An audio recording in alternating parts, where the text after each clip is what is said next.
Olá, estrategista de guerra. Bem-vindo ao livro de regras de War Chess. Aqui, eu lhe convido a entrar neste mundo fantasioso com uma história própria e uma jogabilidade única, com vasto potencial de deckbuilding e estratégias variadas. O War Chess tem um funcionamento totalmente inspirado em xadrez, como o próprio nome do jogo faz uma brincadeira com um chess. Sendo dito isto, são grandes as semelhanças que este jogo possui em relação ao jogo de xadrez original.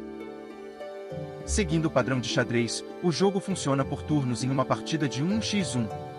Um jogador faz seu turno, encerra sua vez, a jogada é passada ao adversário do qual faz seu turno, assim prosseguindo o jogo até que o rei de um dos jogadores seja derrotado, causando o fim do jogo. Alternativamente, caso todas as outras peças de um jogador, exceto o rei, estão fora do tabuleiro, o jogador em questão também é derrotado.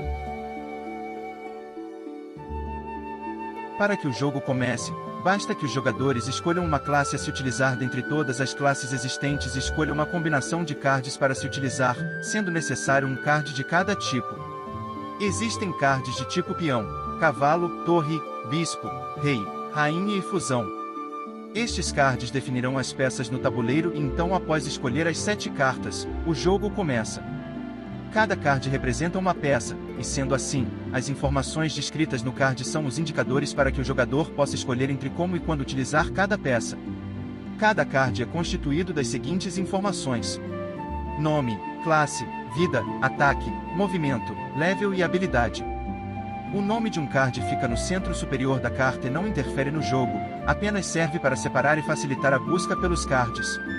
A classe é o símbolo que fica ao lado direito do nome. Este símbolo e suas cores representam uma classe, um grupo de cards com um estilo de jogo específico. A vida é atribuída pelo símbolo de coração, visto no canto esquerdo da aba de atributos no inferior da carta, definindo quanto de ponto de vida cada card tem. O ataque é atribuído pelo símbolo de espada, localizado na aba de atributos à direita do símbolo de vida. O ataque define quanto de dano é causado ao atacar uma peça inimiga. O movimento é atribuído pelo símbolo de bota, localizado na aba de atributos à direita do símbolo de ataque. Ele define quantos espaços o jogador poderá se mover com cada peça. O level é atribuído pela escrita VLV, localizado no canto direito da aba de atributos.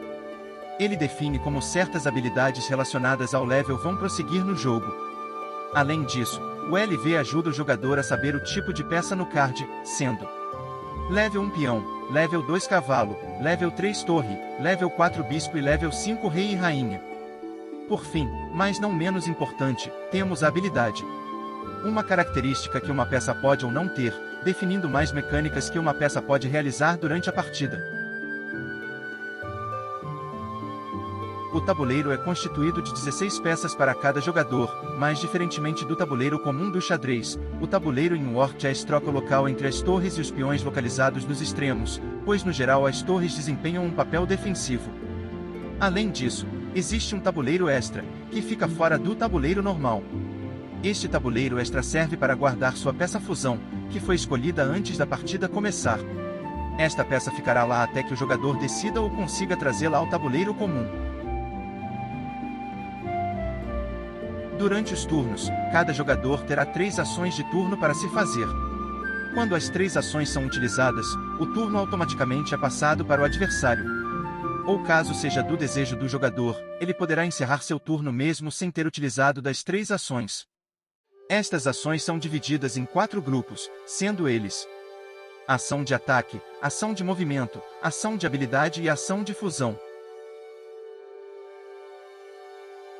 A ação de ataque faz com que uma peça da posse do jogador em questão possa declarar um ataque e infligir dano em uma peça inimiga. A área de ação de ataque é muito importante, pois é ela que define se uma peça pode ou não declarar ataque a outra peça no tabuleiro. Cada peça possui sua própria grade de ataque, que fica localizada no canto inferior de cada card, na aba de atributos. Esta grade informará para onde o ataque da peça poderá ser realizado, e se a peça estiver localizada em um espaço do tabuleiro no qual ela consiga declarar um ataque, o jogador poderá optar por atacar ou não, gastando uma ação de ataque das 3 ações de turno. Após o ataque se concluir, a peça atacada terá seus pontos de vida subtraídos de acordo com o ataque da peça atacante.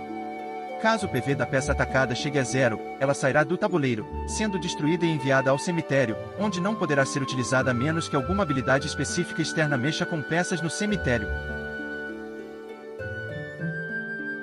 Para que as peças sejam capazes de declarar ataque, elas precisam se movimentar, e não muito diferente da regra da ação de ataque, cada peça também tem sua própria grade de movimento, também na aba de atributos no canto inferior do card. Esta grade de movimento informa a direção de cada passo que a peça poderá realizar para se deslocar pelo tabuleiro. Caso o jogador decida mover uma peça de sua posse, ele gastará uma ação de movimento das 3 ações de turno.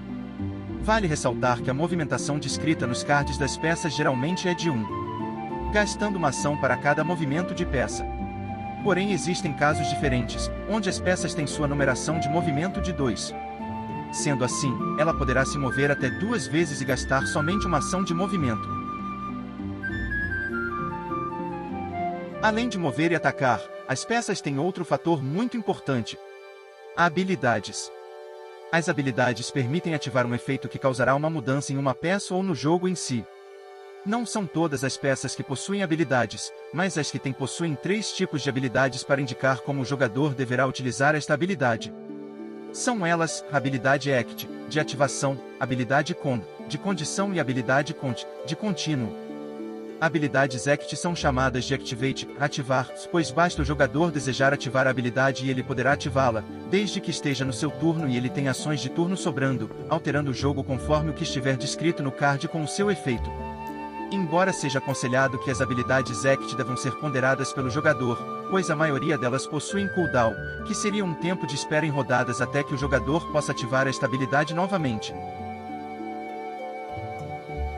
Habilidades Condi são chamadas de Condition ou condição pois é necessário que algum fator externo ocorra, para então o jogador poder ser capaz de ativar a habilidade em questão de sua peça.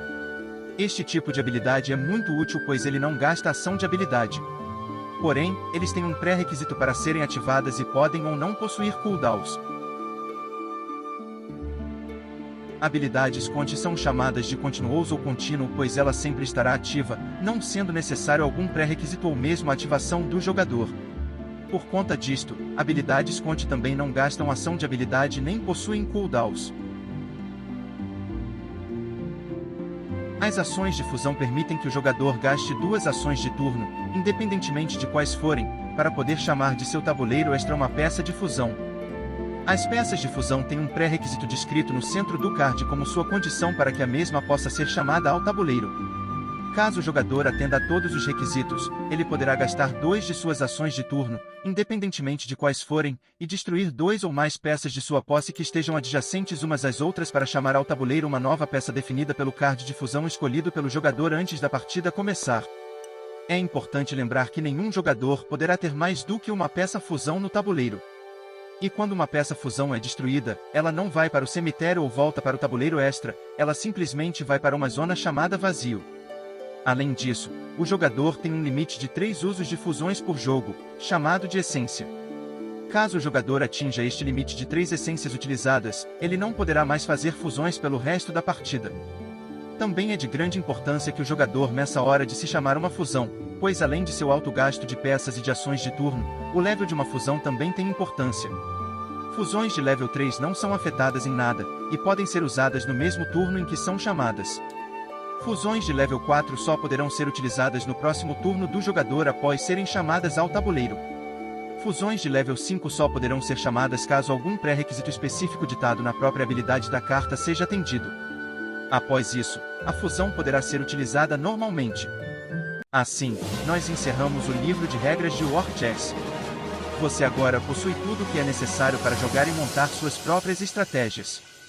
E então, caro mestre de guerra, está pronto?